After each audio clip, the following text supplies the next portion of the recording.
মায়ের শরীরটা সত্যি খুব খারাপ হয়েছে, এখন অবধি ঠিক হয়ে উঠতে পারেনি, তাই মনটাও খুব খারাপ। তো এইদিকে সামলাতে সামলাতে বাড়িতেও এসেছি, অনেক দিনটাই হলো।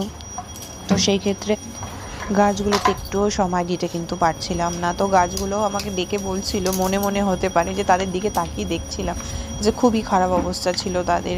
এই বর্ষার সময়টা যখন আসছে, বর্ষা বৃষ্টি এত পরিমাণে এখানে হচ্ছে যে এই টাইমটাতে তো গাছ বাড়বেই, চারদিকে ডালপালা ছড়াচ্ছেও। তো সেক্ষেত্রেও গাছের একটু যত্ন নেওয়াটা উচিত। তো আমি একটুও সময় দিতে পারিনি।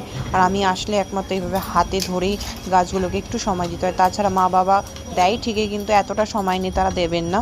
তো সেক্ষেত্রে আমাকেই সবটা করতে হয়। তো সেই ক্ষেত্রে গাছগুলোকে পুরোটা করতে পারিনি, যেহেতু আজকে একটু বেরোতেও হতো।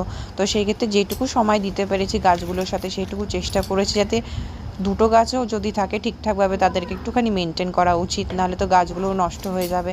কারণ এত শখ করে গাছ, যে কটা গাছ বসে সবটাই আমার শখের কিন্তু গাছ।